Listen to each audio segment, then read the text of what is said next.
So now let's talk about what it might look like with a geometric series. So before we get too far, let's remind ourselves of some things about geometric series. So geometric series are series that look like exponentials. They are in the form of n equals 0 to infinity of a times r to the n power. A is our first term a lot of times. So a is not going to be 0.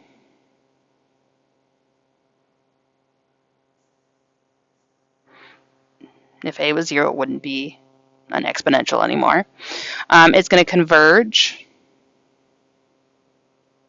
when the absolute value of r is less than 1. It diverges otherwise.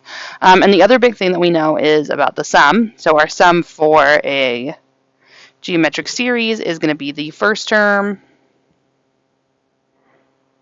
divided by 1 minus r. So these are a couple things that are going to be really important, specifically when it converges and our first term. So we have, for convergent geometric series on the interval of convergence, we can create a function f of x such that f of x is equal to the summation from n equals 0 to infinity of a times r to the n power. So our function is going to equal this summation.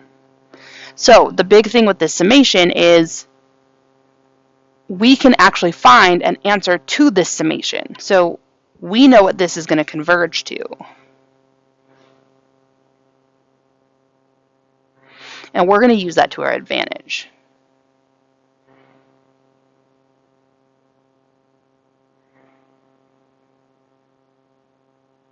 Okay, consider the geometric series where a equals 1 and r equals x.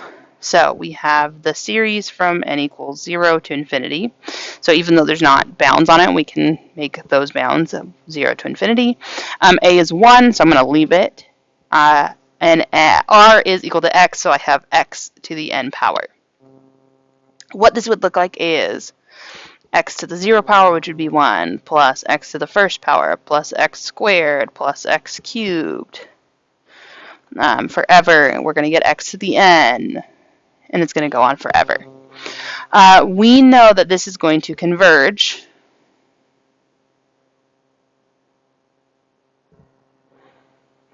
if the absolute value of x is less than 1.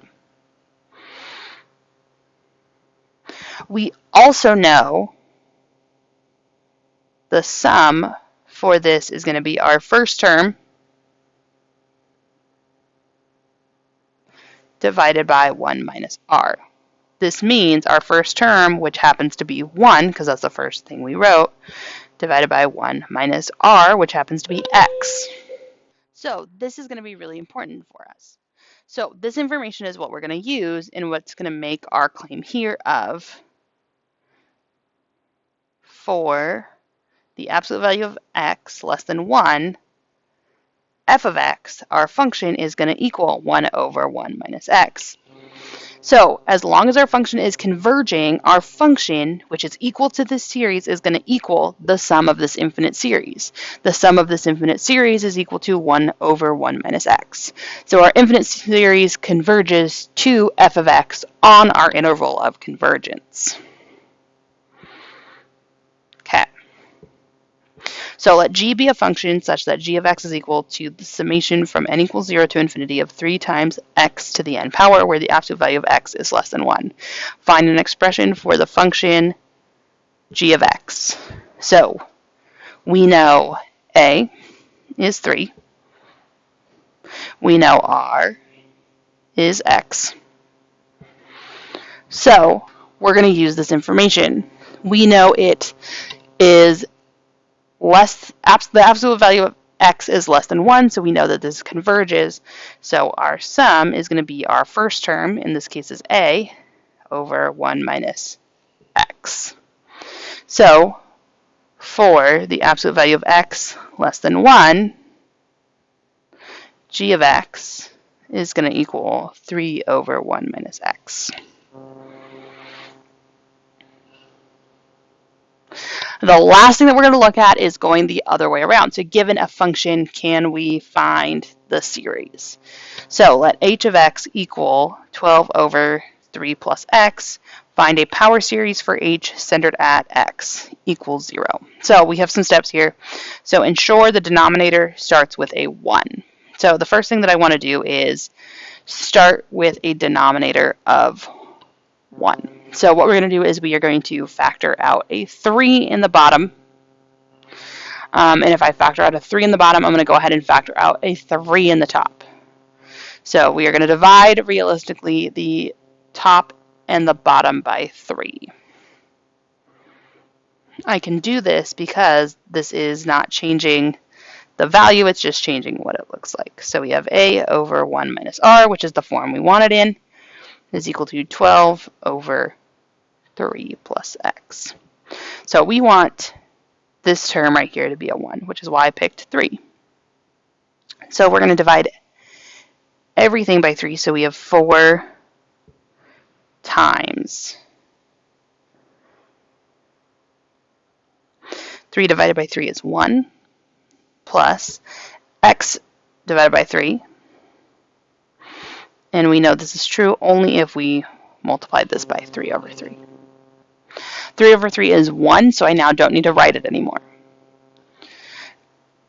Okay, now step 2. Ensure the denominator says 1 minus. So now we want to change this to 4 over. We want this to be 1 minus x over 3. 1 minus something. So it has to be equivalent, so I know in order to make it subtraction, I need to also make my term negative now, so 1 minus negative x over 3 is going to be what we want. We can get rid of the 3 over 3 at this point because this equals 1, so it can just go away. Divide it out. Okay, determine the first term, generally a and r. So we want to figure out what a is, we want to figure out what r is. So looking at this, we have a and r, so a is going to be 4. Because it's the thing on the top, it's our first term. R is going to equal negative x over 3. So now we can write our summation in the form of our power series. So we have this right here, and I'm even just going to write it right here. So h of x is equal to the summation from n equals 0 to infinity of a, which was 4, times r, so negative x over 3 to the n power. So this is our answer. There are a couple other things that we can figure out, which is what x values this could potentially work for. So this isn't asked for in this problem, but it could be kind of helpful to know. So we know that in order for this to work, the absolute value of r, or the absolute value of r has to be less than 1.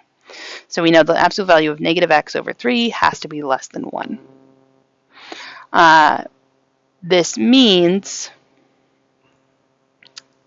I can multiply both sides by 3 to get to the absolute value of negative x, or the absolute value of x has to be less than now 3.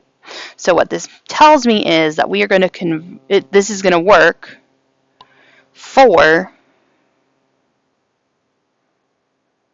values between negative 3 and 3. So we don't want it to include negative 3 and 3 because it has to be strictly less than, but if I plug in negative 3 for x and take the absolute value of it, or if I plug in positive 3 for x and take the absolute value, it's going to be less than 3 is what we want. So this is kind of what they may ask us with geometric series. Because we can't figure out the sum of any other ones, we can't really figure out the rest of it for any of the other ones. So geometric is kind of the only exception to the Taylor series kind of rule, because we can kind of do something else with it.